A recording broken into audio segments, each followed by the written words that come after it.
السلام علیکم ورحمۃ اللہ وبرکاتہ۔ محترم ناظرین،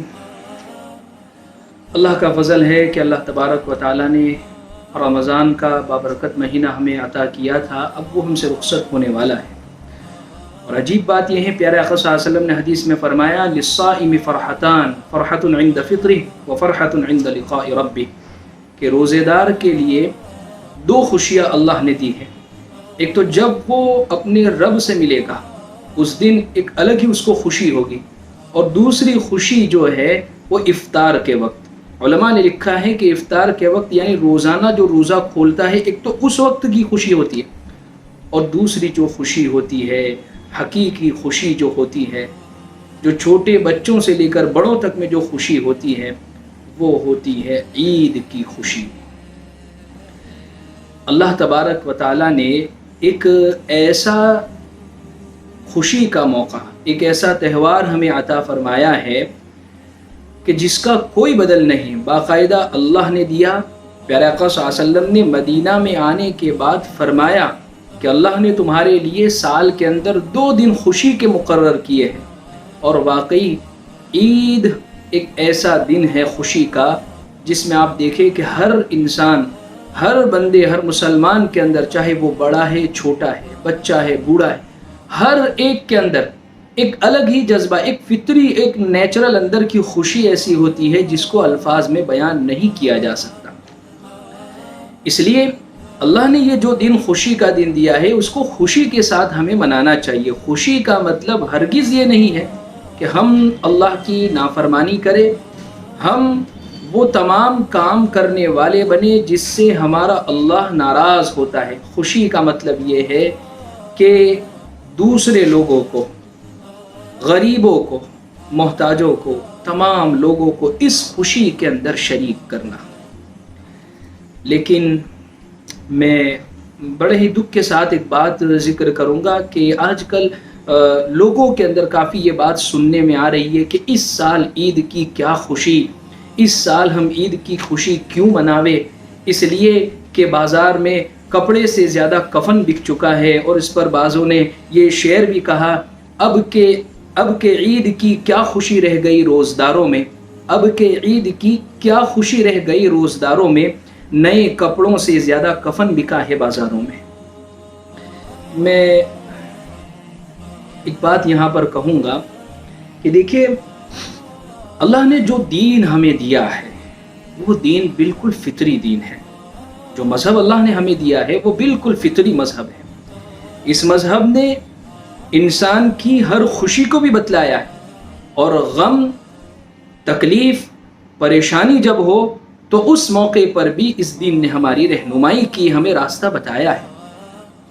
اس لیے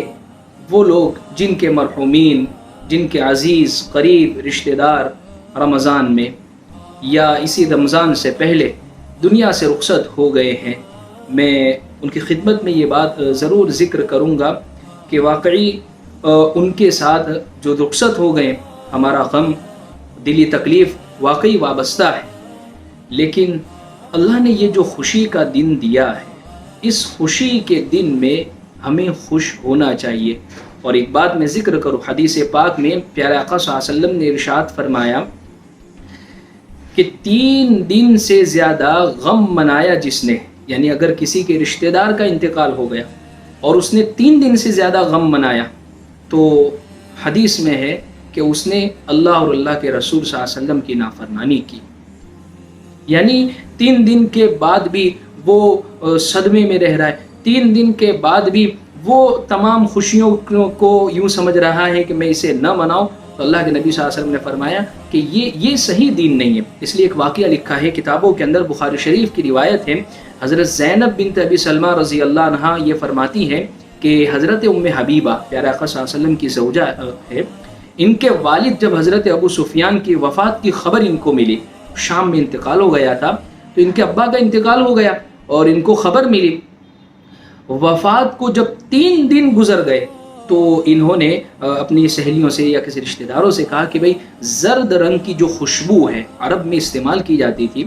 وہ لے کر آ جاؤ۔ اور انہوں نے باقاعدہ اپنے جسم پر لگائی اور اپنی سہیلیوں کے سامنے آ کر، اپنے رشتہ داروں کے سامنے آ کر بتایا کہ میں الحمدللہ خوشبو لگائی ہے،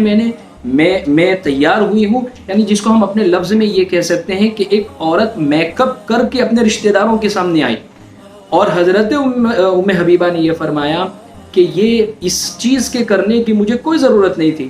لیکن میں نے یہ اس لیے کیا ہے تاکہ آپ لوگوں کو معلوم ہو کہ اللہ کے نبی صلی اللہ علیہ وسلم نے جو غم کرنے کو صرف 3 دن کا ہے، اس کے بعد کسی کے لیے غم کرنا جائز نہیں ہے، وہ دکھانے کے لیے میں آپ کے سامنے تیار ہو کر حاضر ہوئی ہوں۔ ہاں،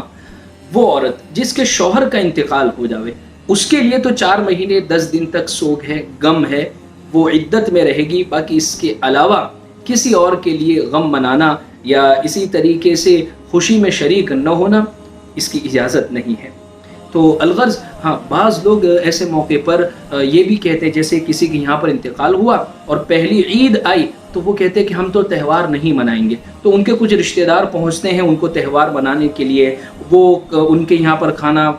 بنوا کر ان کو کھلاتے ہیں، یعنی پورا ایک ایسا ماحول بن جاتا ہے جیسے انتقال کے دن والا جو ماحول ہو، جیسے انتقال کے دن کھانا نہیں گھر میں بن رہا ہے، اور اسی طریقے سے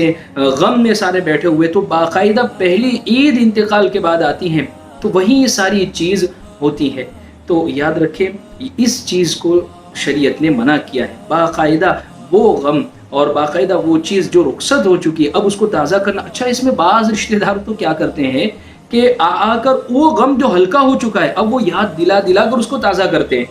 کہ کتنے اچھے تھے فلاں، وہ دنیا سے رخصت ہو گئے، یعنی باقاعدہ اس پر رونا نہ بھی آ رہا ہو تو بھی اس پر رونا ایک آنا شروع ہو جاتا ہے۔ اس لیے میری یہ گزارش ہے کہ اللہ نے یہ جو دن خوشی کا، اور دیکھیے شریعت نے ہمیں دیا ہے یہ خوشی کا دن،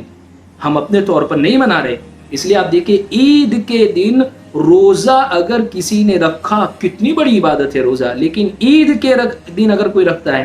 شریعت کہہ رہی ہے ثواب کا کام نہیں کیا، اس نے گناہ کا کام کیا، حرام کام کیا ہے، اس لیے کہ یہ اللہ کی مہمانی کا دن ہے، یہ خوشی کا دن ہے۔ اس لیے اللہ کی جو امانتیں تھی وہ اللہ نے اپنے پاس بلا لی، ہمارے ذمے اب ان کے تعلق سے یہ بنتا ہے کہ ہم ان کے لیے ایصال ثواب کریں، جتنا زیادہ ہو سکے پڑھ کر پہنچائے، لیکن سوگ منانا، اس کا غم منانا اور اس میں اس طریقے پر اپنے آپ کو ظاہر کرنا اور اس طریقے پر اپنے آپ کو غم میں ڈوبا لینا جیسا ایسا معلوم ہو رہا ہے اسی دن ان کا انتقال ہوا ہے، اور اس خوشی کو بالکل بائیکاٹ کر دینا، تو اس کی باقاعدہ اجازت نہیں ہے شریعت کے اندر۔ اس لیے اس چیز پر آپ کو توجہ کرنا ہوگا، اس چیز پر ہمیں غور کرنے کی ضرورت ہے۔ اس لیے اللہ نے عید کا دن دیا ہے، اس عید کے دن خوشیوں کے اندر شریک ہو۔ عید کی اصل خوشی کیا ہے؟ ایک لفظ میں اگر کہوں، عید کی اصل خوشی، اس خوشی کے اندر دوسروں کو بھی شریک کرنا ہے، یہ ہے عید کی اصل خوشی، کہ دوسرے ہمارے رشتہ دار، ورنہ ظاہر سی بات ہے ہم اپنی خوشی کا اظہار کس کے سامنے کریں گے؟